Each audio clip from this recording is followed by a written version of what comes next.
Awesome, thank you. Okay, so we have just hit the hour mark. So we're going to go ahead and get started. As a reminder, this session is being recorded, so it will be available for future viewing. And thank you all for joining this session today on outreach strategies for promoting ORCID to researchers. My name is Sheila Rabin, and I'm the ORCID US Community Specialist at Lyrasis.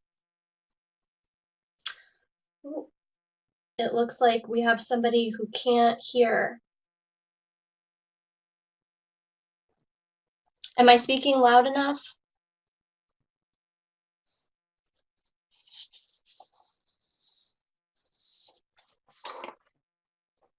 Okay. All right, great. I will keep going and hopefully we can get any sound issues resolved in the background. Okay, so thanks everyone and welcome. So our learning outcomes for today, after this session, you should have an understanding of how researchers can get the most benefit from using ORCID, identify strategies that you can use to encourage researchers to register for and use their ORCID ID, and conceptualize a plan for local promotion of ORCID at your own institution with knowledge of where to go to find more information. So to meet these outcomes today, I'm going to start with just a brief review of ORCID and the ORCID US community, and then I'll cover the different aspects of preparing to do ORCID outreach, including gaining key stakeholder support internally, ORCID 101, messaging, and strategies and examples for promoting ORCID to researchers. If you have any questions or comments as we go along, please feel free to type them into the chat, and we should have time for discussion and questions at the end. So for a quick review of ORCID, just to make sure we're all on the same page, ORCID stands for the Open Researcher and Contributor Identifier, and it serves to distinguish individuals from each other. So especially for individuals who share the same name or who have used multiple names over time. So an ORCID ID is a unique persistent identifier that stays with an individual over the course of their career, despite changes in name, institution, location, discipline, or other life changes, and anyone can register for their own ORCID ID for free. ORCID IDs are formatted as URIs that link to an ORCID record, where individuals can include disambiguating information about themselves, including their employment, education, works, and funding, as well as things like memberships, appointments, and even research resources like facilities, equipment, or collections that they've used in the course of research. So what you're seeing here is an example of my ORCID ID. And then just a snapshot of my ORCID record so you can see some of the different fields that can be included there. So in addition to helping with name disambiguation, ORCID also provides a mechanism for interoperability in the scholarly communication ecosystem through the ORCID API, which allows stakeholders such as employers, funders, and publishers to connect with individuals' ORCID records to both read and write data across systems and workflows. So this is designed to save time for people so that data entered into ORCID records can be reused rather than requiring people to fill out various forms again and again. And you can think of this as kind of an infrastructure investment similar to the telephone. So the first person who had a telephone didn't really get any benefits from it because they were the only person who had one. But now that everyone has telephones, we can very easily communicate with each other across long distances. So in a similar way, ORCID is establishing an infrastructure to make it easier to disambiguate and share person-related data across our systems and workflows. So ORCID is used across the globe, and there are over 6 million individuals who have an ORCID ID. ORCID is a nonprofit organization that maintains the ORCID ID registry, and it's supported by over 1,000 member organizations across the globe. In the US, we have a group of 112 research institutions that are ORCID members through a consortial approach known as the ORCID US community. So this is just a map of our community so you can see where all of our institutions are, mostly on the East Coast, but there's a lot of room for growth here.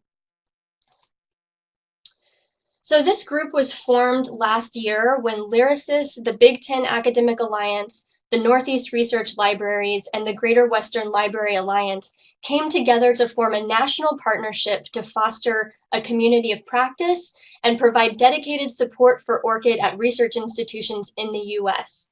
So LYRASIS is the administrative home for the ORCID US community, and any nonprofit research institution in the US can join the ORCID US community at this point. So research institutions are interested in using ORCID because it can help to alleviate with confusion caused by name ambiguity, and ORCID data can also be used to help with assessment of individual contributions for things like promotion and tenure. But the aggregated ORCID data can also be used to measure and demonstrate institutional impact at a critical mass. And institutions can also write data to their researchers' ORCID records to contribute to the integrity of the metadata that circulates through the research and scholarly communication ecosystem. And so ultimately, ORCID is designed to save time and reduce administrative burden pardon me, for both researchers and administrators. So ultimately, our goal is to make things easier and save time for everyone. And because ORCID is structured like an ecosystem, all the stakeholders need to be involved in order for everyone to get the most benefit. So for research institutions specifically, there are 3 equally important components that are needed to help both the institution and individual researchers benefit from ORCID. The first is gaining internal stakeholder support to prioritize ORCID adoption. And that is very much tied into the second 2 activities, which are integrating the ORCID API with local systems, and then finally doing outreach to educate researchers about ORCID so that they will get and use their ORCID IDs, since researchers are central to the ORCID system. And so today we're going to focus on this outreach and education component. So again, for all parties to benefit, individual researchers need to register for their ORCID ID, populate their ORCID record with data, and that includes authorizing permission for organizations to connect with their ORCID record through system integrations, and then use their ORCID ID whenever possible. So over the past year, I have talked to staff at over 75 research institutions in the US that are ORCID members and actively using and promoting ORCID. And one of the biggest challenges that staff have been facing across the board has been getting faculty and students to actually use ORCID. So how can we overcome this challenge? And that's what I'm hoping to help with today. So at our ORCID US website, if you go to orchid-us.org, you'll see a menu towards the middle of the page with a link to a community resources page. And so if you go to that community resources page, you'll see many things that will hopefully be helpful to you. But specifically, I want to point out the links to the outreach planning guide. So everyone should have received the outreach planning guide as a PDF via email just prior to the webinar. So you can use that to follow along. But basically, this guide is designed to help staff at research institutions plan and prepare for conducting ORCID outreach and education to really encourage researchers to participate in ORCID. So the document provides an outreach planning checklist, followed by more in-depth explanations and links to examples and other helpful resources for each section. And so I just also pasted a link in the chat. You'll see a tiny URL link there. So that, if you click on it, will take you to a Google Doc version of the guide. So as we go through the webinar today, feel free to add comments in this Google Doc with things like a +1 to areas of the document that you think you might try at your institution. So in case you haven't used Google Docs, if you want to add a new comment, you just select the text that you want to point to and click the plus icon to add a comment. And if someone has already commented on an area that you also want to comment on, just click on the existing comment and leave a reply. And feel free to add as many comments to this document as you want, because this will be a really important source of feedback as we go through. So I'll give everyone a chance to go to the document.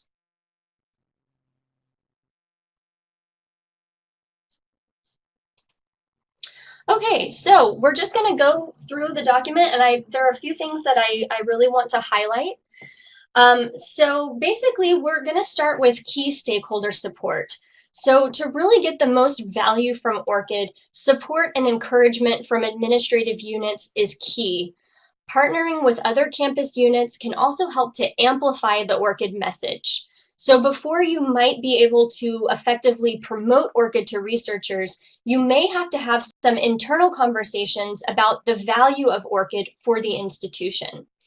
In many cases, libraries are leading ORCID efforts at research institutions, but ORCID is actually valuable to units across campus, including the provost office, the research office, the graduate school, central IT, human resources, grants management, and often various academic units.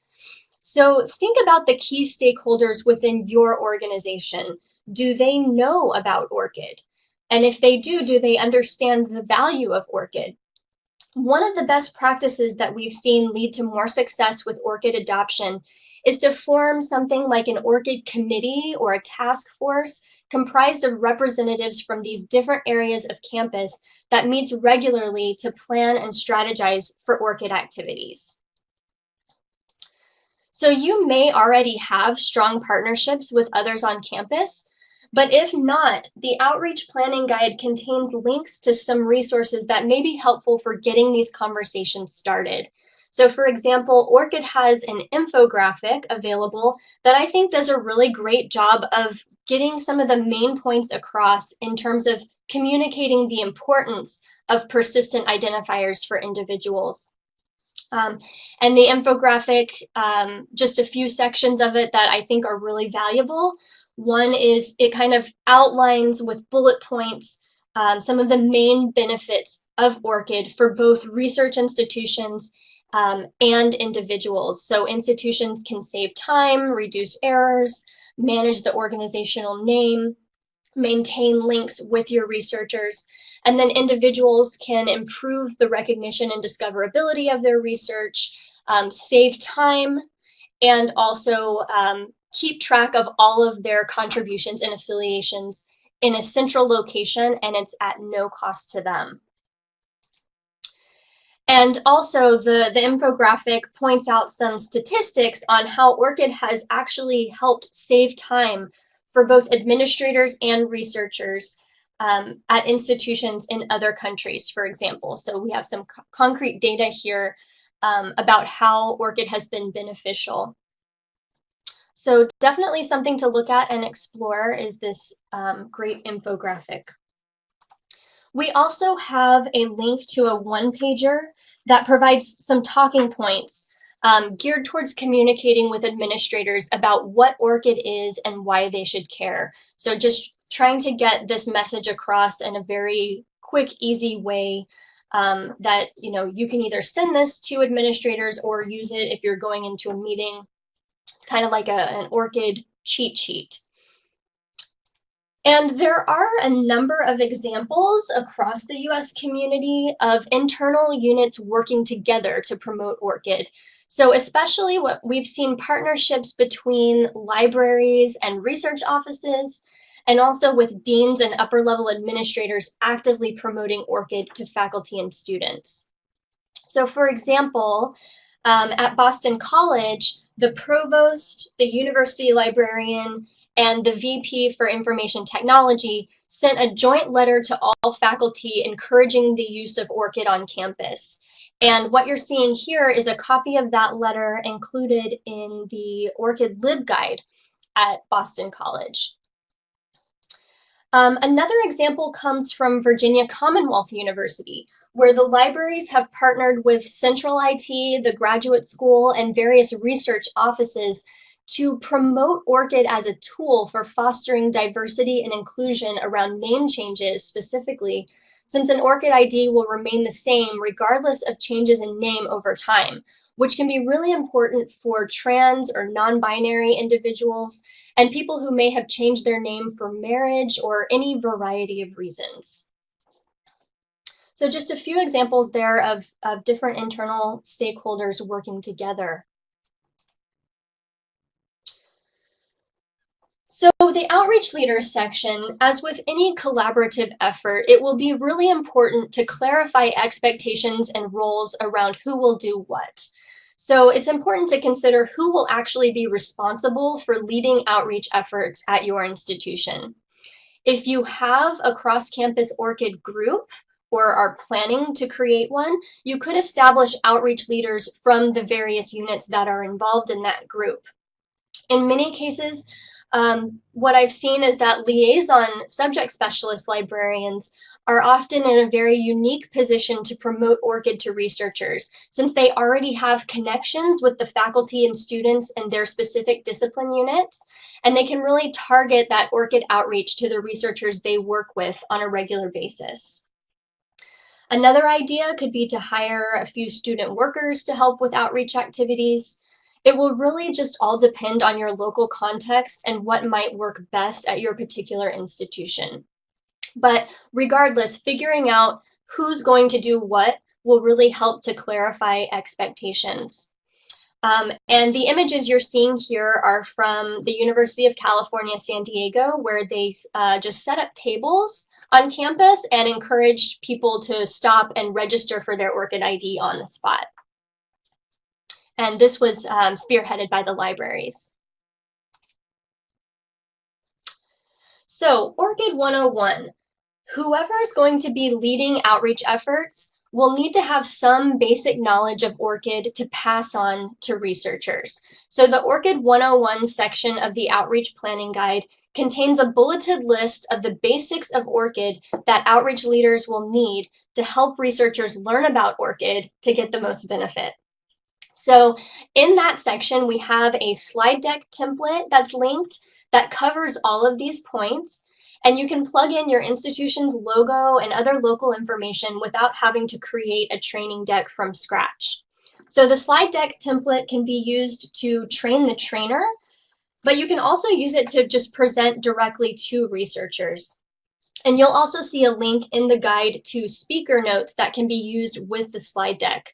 So the idea here is to save you time so you can reuse this deck and the notes and not have to start completely from scratch. So the main points of ORCID 101 are that individuals must actually have data populated in their ORCID record for it to be useful to them. And they can either manually enter their information, or they can have data added to their ORCID record for them by connecting with organizational systems that are integrated with ORCID. And so we're really encouraging researchers to grant these systems permission to add and update data on their ORCID record whenever they're prompted to do so. We also have a very basic flyer template as well that can be used in a similar way. So you can just plug in your institution's logo and make any adjustments that you want to the text. You can add images. But basically, it's giving you a framework to create a basic handout to give to researchers with information about ORCID and why they should care. And it's downloadable. It's linked from the planning guide, and it's in Word doc format, so you can easily make changes to this. And also for training and instructional purposes, it may be helpful to note that ORCID has a sandbox environment at sandbox.orchid.org where you can create fake ORCID records to use for demonstration purposes. So you don't have to worry about accidentally messing up your actual ORCID record. You can create as many fake ORCID records as you want in the sandbox. So when it comes to messaging and creating custom promotional materials, there are a lot of options for framing the messaging about ORCID, and different messages are going to resonate with different researchers depending on their discipline, their roles, and their interests.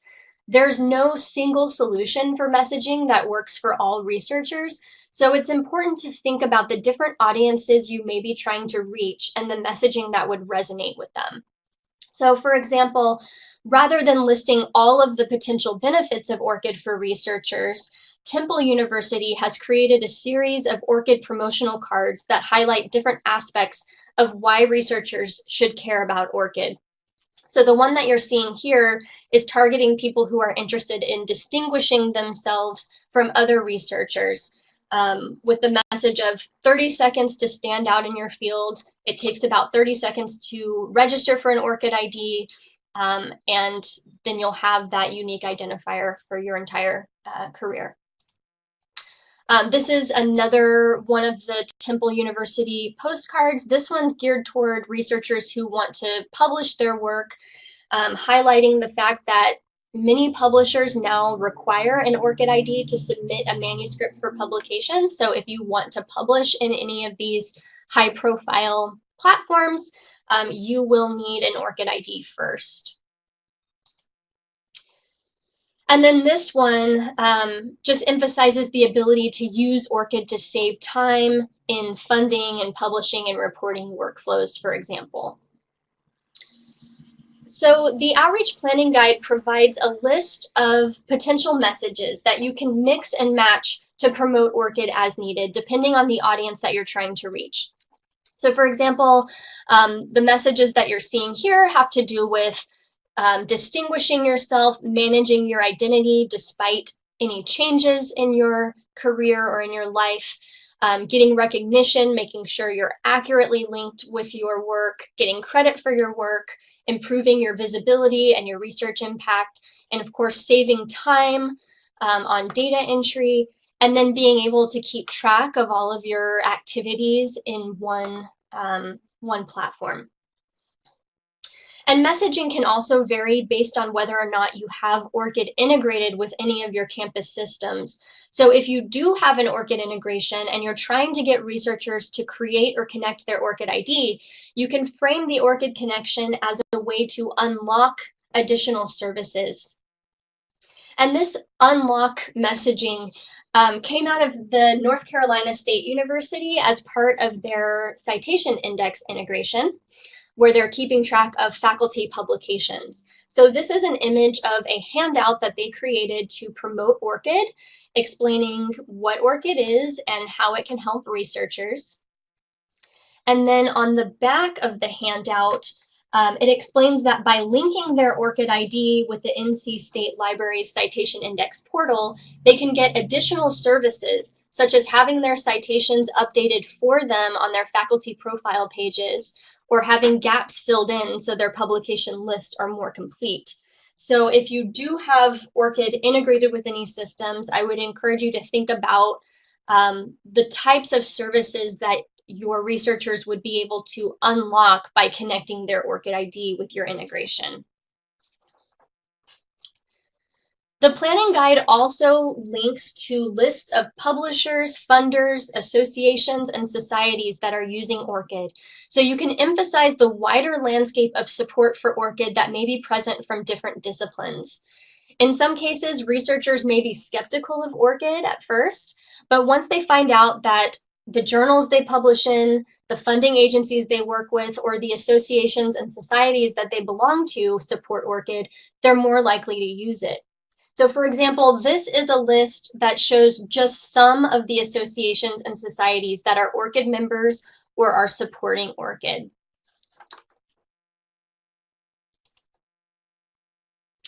The guide also presents a number of different ideas and examples for additional strategies that can be used to promote ORCID to your researchers.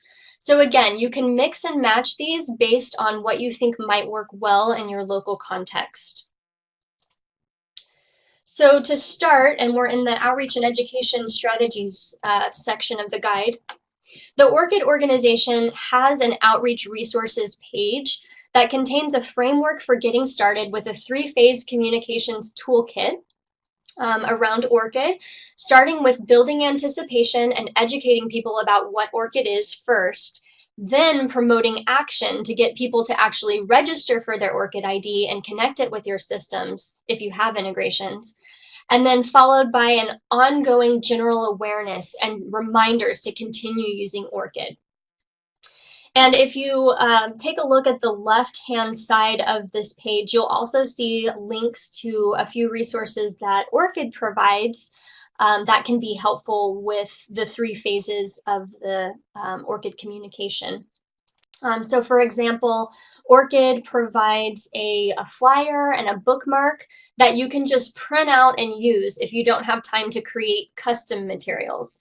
And you can just leave these at like the circulation desk or the reference desk and other public areas just to kind of draw attention to ORCID in the background of people's day-to-day activities. Another example is ORCID also has these desktop backgrounds that you could use on like library computers, for example. So anywhere where students are coming into a computer lab or using campus computers, you could have ORCID as the desktop background, and that would hopefully spark some curiosity for people to want to know more about what is this thing that I'm seeing on the desktop. Another cool idea is from the University of Texas at Arlington, where they created these ORCID door hangers to give out to faculty for their office doors. So on one side it says, "Do not disturb, I'm editing my ORCID profile."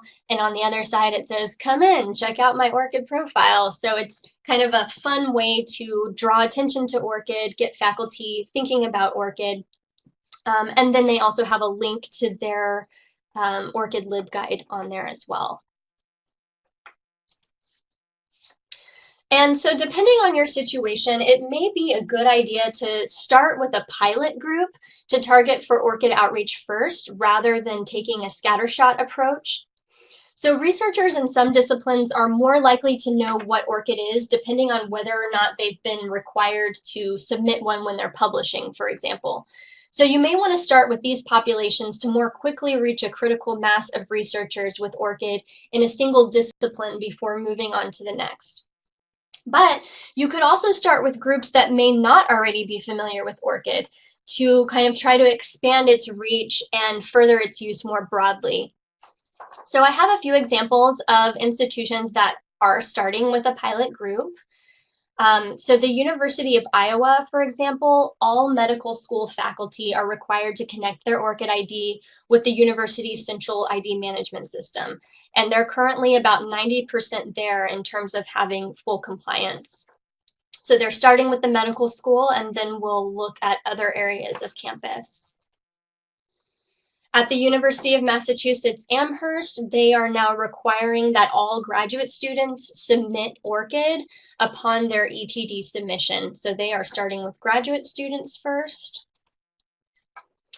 And then at UT Southwestern Medical Center, that's the University of Texas, all learners are strongly encouraged to have ORCID IDs. And again, connect them with the institution's central ID management system. And this is a compelling case because they released their ORCID integration in January, and they've already been able to get 1,200 ORCID IDs connected. And they're doing that through strong encouragement from deans and upper-level administrators. And then again, at North Carolina State University, they've been focused on a handful of different groups to start with. So they have been working primarily with the College of Textiles, College of Engineering, College of Agriculture and Life Sciences, and the College of Natural Resources. So they're working with these groups first to encourage people to connect their ORCID ID with their citation index application. And both North Carolina State and UT Southwestern will be featured on our next Community Showcase webinar, which is coming up on May 2nd. So if you want to learn more about these case studies, definitely join us for that. So it may seem kind of self-explanatory, but creating online spaces with information about ORCID is usually a good first step in terms of giving you a place to refer people to learn more about ORCID at your institution. So you can explain what ORCID is, prompt them to get and use their ORCID ID. As you see in this example from American University, they have a video about ORCID. They've got the prompt to create or connect an ORCID ID, and then they also have examples of faculty at the institution who have ORCID IDs. And again, LibGuides are also a really good place to keep information about ORCID. This is the example from Boston College, where you can see they have the ORCID ID icon right at the top. They have information about how to register for an ORCID ID, benefits for researchers, and then on the left, all of the LibGuide tabs there that can take you to more information. And then on the right, they have a dedicated contact person for questions about ORCID. So this is a really good example of a ORCID LibGuide. And then, of course, blogs about ORCID is another good idea. Basically, just the more your researchers see and hear about ORCID, the more likely they'll become curious and want to learn more. So this is an example from Indiana University Bloomington, where they announced that they had become ORCID members. You could also make your own informational video like this one. This is from the University of Nevada at Las Vegas. And all of these resources are linked in the Outreach Planning Guide. Another strategy is to include ORCID in larger training topics or events. This is because if you have an ORCID-specific workshop and people haven't heard of ORCID and they don't know what it is, they may not come to your ORCID workshop. But if you include ORCID in larger events like new student or new faculty orientation, for example, or faculty meetings and other related trainings and workshops, you'll be more likely to get the message across. So for example, at Indiana University Bloomington, the libraries and the graduate school partner on a grad student reception at the beginning of each term. And they hire a professional photographer to do headshots for the students. And then they set up a table near the headshot line to inform people about various aspects of building their professional identity, including information about ORCID, and encouraging people to sign up for an ORCID ID on the spot. And then students are encouraged to display their ORCID ID anywhere they would also display their headshot. And that has been a fairly successful approach for them. So a good idea that you may want to try at your own institution. And several institutions have also started running a research impact challenge where ORCID is included in a series of daily activities designed for researchers to enhance their research impact. The first campus that I heard from that was doing this was the University of Oklahoma. And they ran a research impact challenge last fall, and they had researchers create and learn about ORCID ID during the first week of the challenge. Since then, the University of Michigan has also created a LibGuide for their Research Impact Challenge that outlines a 10-day activity plan with ORCID as the first day. And again, all of these examples are linked in the Outreach Planning Guide. Another idea is including ORCID in workshops on how to create a resume or a CV, for example. So you could consider pointing to ORCID as an option for creating and maintaining a CV, and then users can use the print view when they need to have their CV printed out. So if you go to your ORCID record and you click on that print view, it will display a very clean record of all the contributions and affiliations that are there. It can be easily printed. And if you don't want certain items to appear, you can just set them to private within your ORCID record temporarily while you print it out, and then switch them back to public if you want. So that's another idea. And because ORCID is the open researcher and contributor ID, it also fits very nicely into open access discussions and resources. So what you're seeing here is a guide from Virginia Tech University that they recently created that has basically a list of open tools and resources in academia. And ORCID is included in that list. And any tabling for events like Open Access Week can include ORCID promotion. So this is an example from the University of Missouri, where they included information about ORCID with other materials on open access. And of course, using cookies and stickers to draw people in. So really, any tabling for ORCID can draw attention for any occasion. So research competitions, symposiums, or even just Welcome Week. And if you're offering free candy or a prize drawing, people will definitely stop by. So this photo that you're seeing here is from Temple University, and they set up this ORCID table at an engineering graduate student research competition. So you can see they've got a poster there and some goodies to make people stop by. And reverse tabling, I'm not sure if that is an actual term, but it's another option. So instead of setting up a table and having people come to you, you could walk around and approach people, offering some sort of incentive to register for ORCID. So for example, Baylor University went around to different faculty areas at lunchtime and offered to give out a free cookie to anyone who created an ORCID ID right there on the spot. And they actually got about 250 people to sign up. And if you ask me, I would definitely sign up to get one of these cookies. They look yummy. And if you really want to go all out with the cookie idea, there's a 3D printed ORCID cookie cutter template that is available on the ORCID site. So that is also linked from your guide, so feel free to explore that. And if you do use that, let me know how it goes.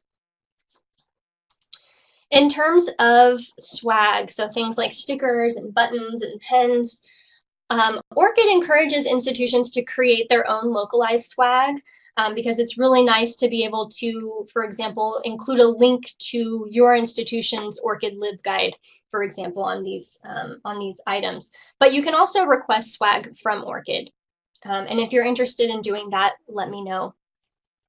And if you want to do some sort of prize drawing or giveaway, ORCID has an online store that's linked here where you can order things like customized ORCID mugs, shirts, bags. There's an apron there. So lots of options for kind of specialized prizes. So ultimately, it's really never too early to start promoting ORCID to your researchers and educating them about what ORCID is and how they can benefit from it. And you know, you don't have to be an ORCID member to promote ORCID in this way. So hopefully, as we continue to move forward with these efforts, soon all publications will look something like this, which what you're seeing here is a snapshot from the article that came out last week with the first photograph of a black hole. It's really great to see that almost all of the authors here have a link to their ORCID ID. So that was very encouraging, and I wanted to point that out and share that because I think it's really cool.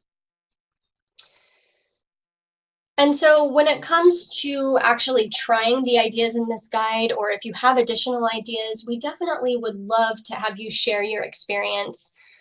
We have a few different channels for sharing your ideas and your experiences back with the ORCID US community.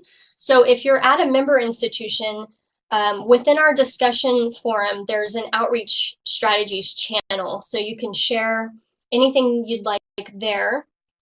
We also have a Google Drive folder that is publicly accessible, as well as an exemplars page on the ORCID US website where your work can be featured. And all of these resources, again, are linked in the outreach planning guide, and I really hope that it comes in handy. And really, any feedback would be much appreciated. And finally, I'd like to thank and acknowledge all of the individuals and institutions that contributed the ideas and resources and examples to this guide. I'm really hoping that it will continue to evolve over time as people try and share new ideas.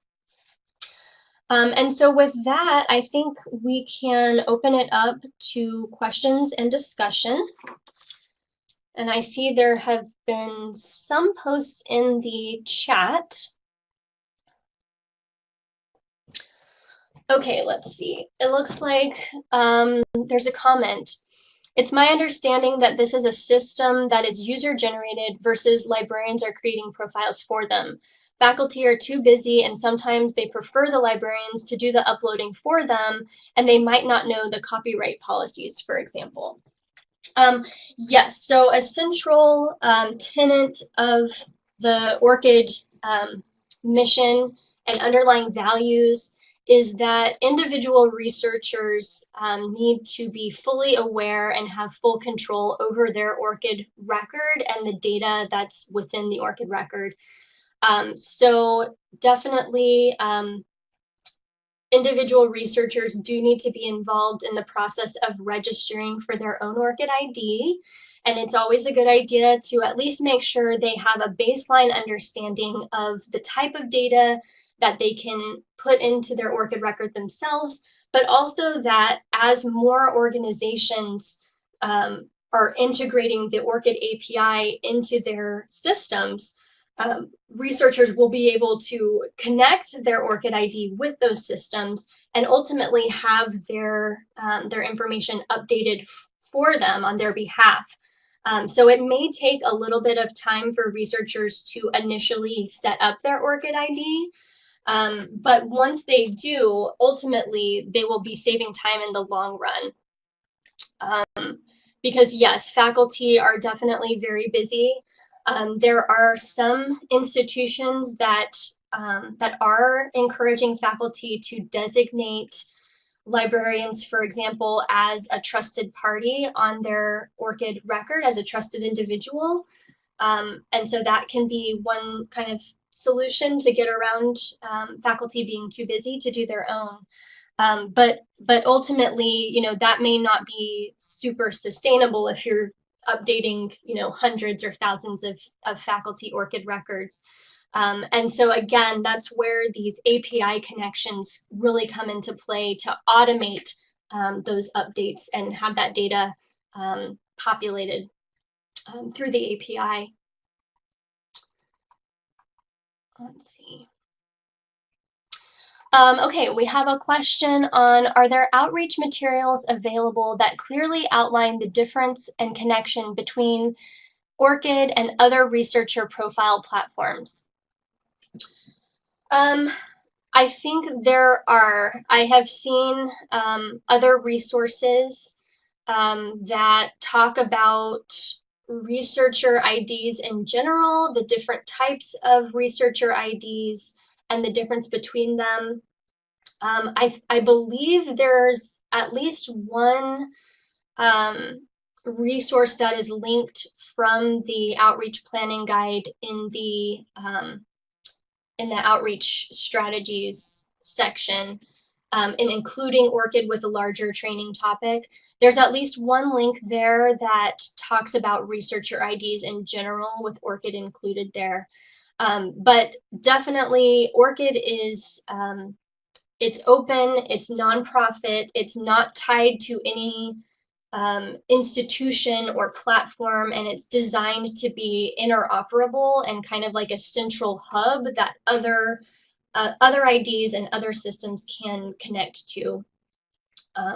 But I can also take a look and see if I can find some additional resources and get those added to the guide as well, because that's a really good question, a really good way to frame ORCID in this broader landscape of identifiers.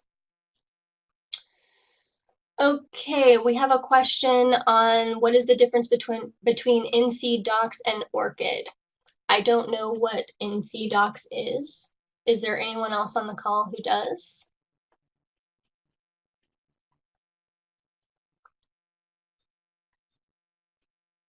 Okay, in the meantime, I'm going to move on to the next question. Can Orchid have open educational resources? What are the limitations? I think if I'm understanding that question correctly, Orchid can definitely be integrated into open educational resources, just like with any other application or platform. The Orchid API can be used to collect and display Orchid IDs within any website, really. So it would, I think, just depend on what the nature of what you're creating is. Archival materials. There's a link there in terms of if you are at an archive, you're managing archival materials, you could potentially utilize the research resources part of ORCID, which is new.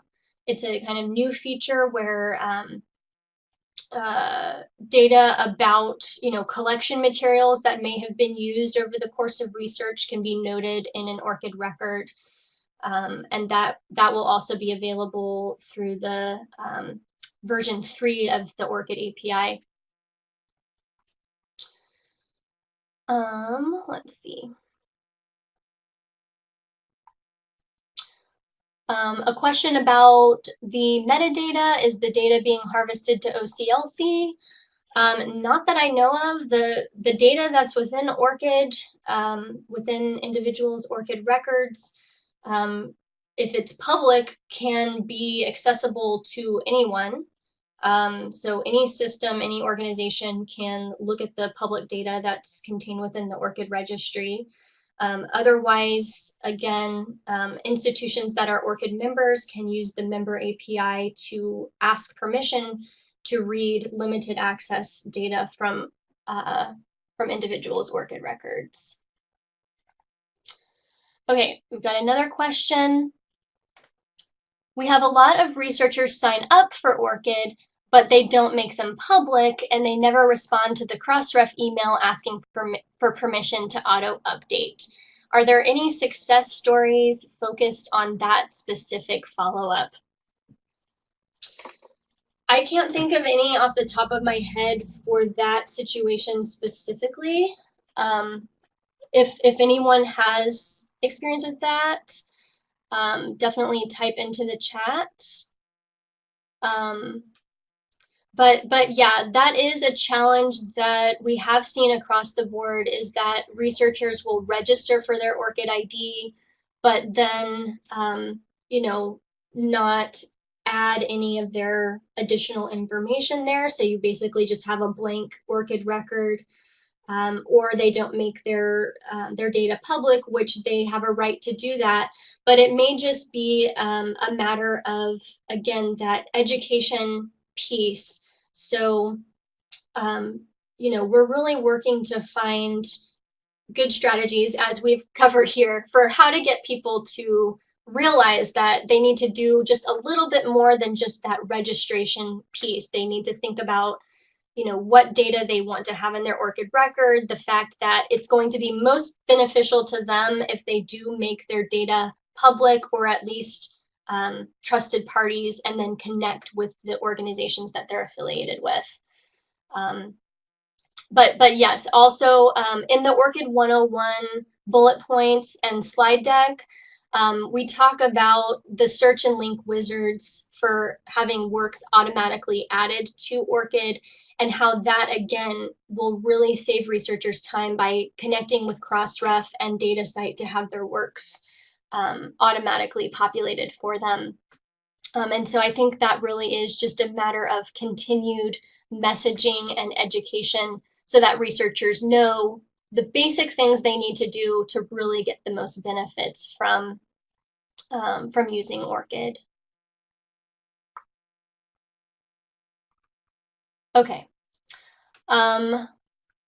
We've got about 10 minutes left, so plenty of time for more questions. Let's see. Next question. Today's faculty members and researchers switch between jobs so often. So what happens if the same person wants to upload the previous same work that they already uploaded in ORCID to another platform? I'm not sure if I fully understand the question. Basically, the thing about ORCID is it definitely will stay with the researcher even if they're moving between jobs. Within ORCID, if there are duplicate records of works, those will be parsed out based on the presence of a DOI. So if two works are added into ORCID that both have the same DOI, they will be collapsed together. If one of them is missing a DOI, they will appear as duplicates. So the other persistent identifiers do come into play within the ORCID ecosystem. So I'm not sure what uploading to another platform is really referring to, but maybe you could clarify. And in the meantime, I will move to the next question. What is the fee and conditions to become a member of ORCID? Great question. So if you are at a nonprofit research institution in the US, you can become an ORCID member through the ORCID US community, which you can, we've got an email address here on the screen. You can contact me if you are interested in becoming an ORCID member. Through the US community, the fee is $4,300 per calendar year, and that's renewed each calendar year. And what that gets is access to 5 member API credentials so that you can integrate ORCID with 5 systems that you're using.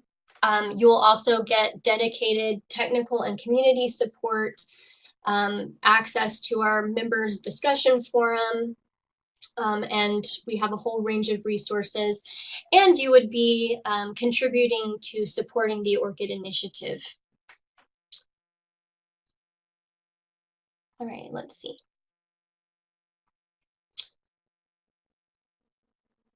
Are there any other questions? Let's see, okay. I think we have a clarification on the previous question.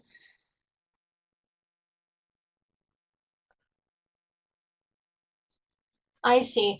So if somebody wants all of their data that they have in their ORCID record to show up in a different platform, that will really depend on the platform that they're hoping to migrate their data to.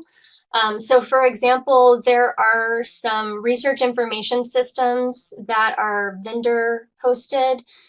You may have heard of things like Pure or Digital Measures, Faculty 180, symplectic elements, those type of things. So those external systems would have to build in functionality that would allow a researcher to connect their ORCID with that platform and then import data from ORCID into the platform. So for example, digital measures, I know many people are familiar with that. There is functionality there that allows researchers to import works from or publications from ORCID into the platform. Yes, and thank you, Eric.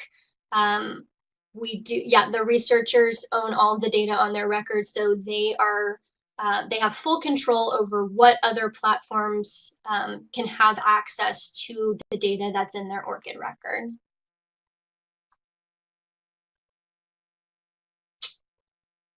Okay, are there any other questions? Great. So we have just about 5 minutes, and I have some questions for you all.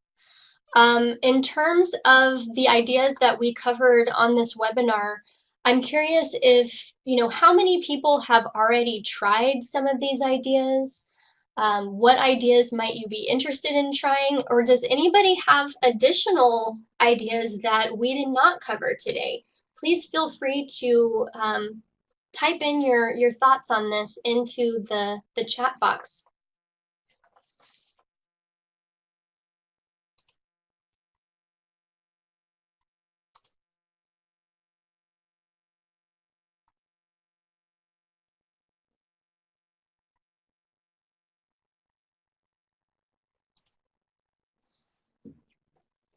All right, let's see. So, having laptops out at tabling events and people on hand to walk through the sign-up process works pretty well. That's great. Yes, thank you.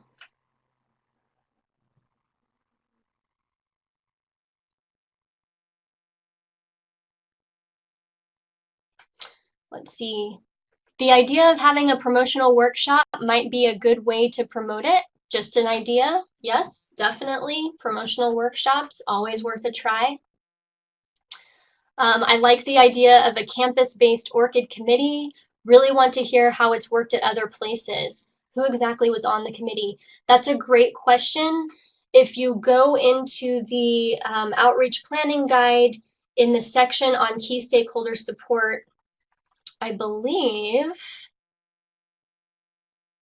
actually, it's not linked there. I need to update that. Let me update the outreach guide. We have a really good example from Florida State University where they have been kind enough to share.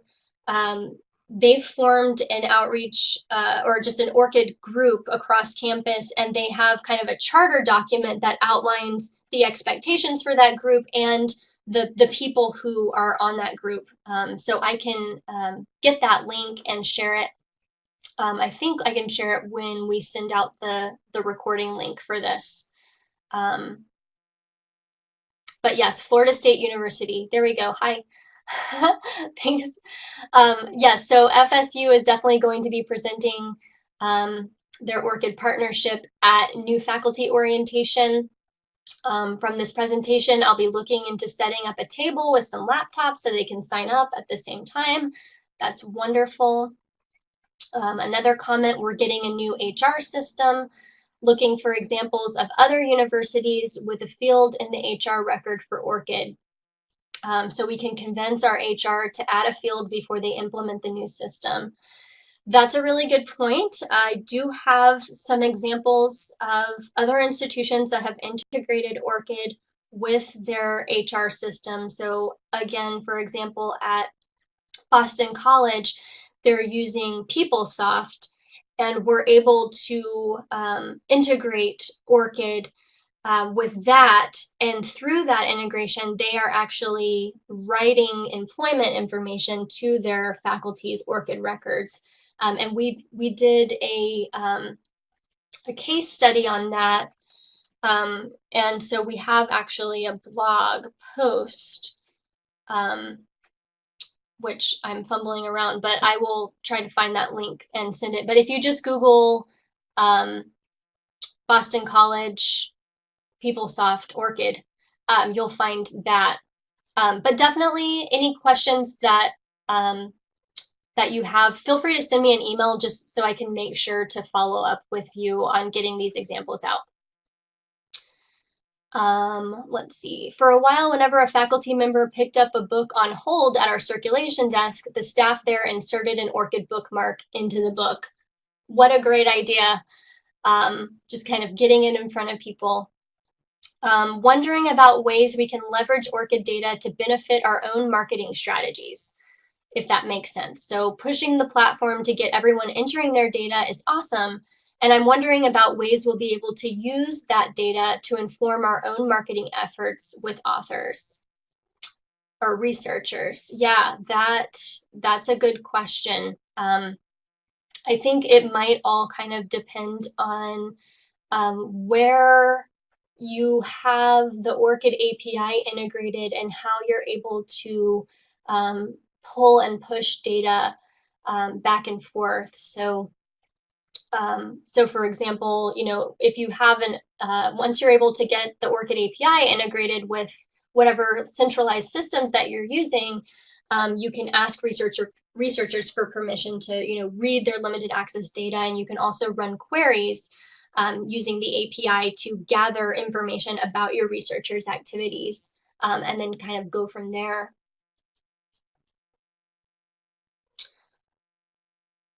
Okay, let's see. We are right at the hour, so if you do have to leave, I will not be offended. Thank you everyone so much for coming and for inputting all of this great feedback into the chat log.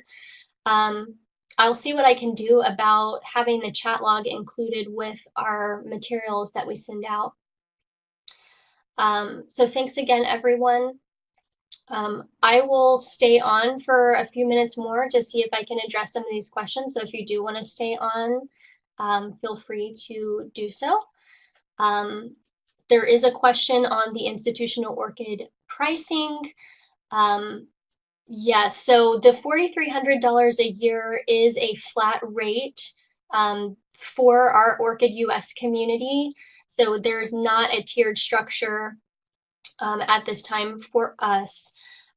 If you are at a small institution and that fee is a barrier, I would suggest just kind of hanging in there for now. We're growing the community as much as we can with institutions that can support. There is, of course, a public ORCID API, so you can still interact with ORCID.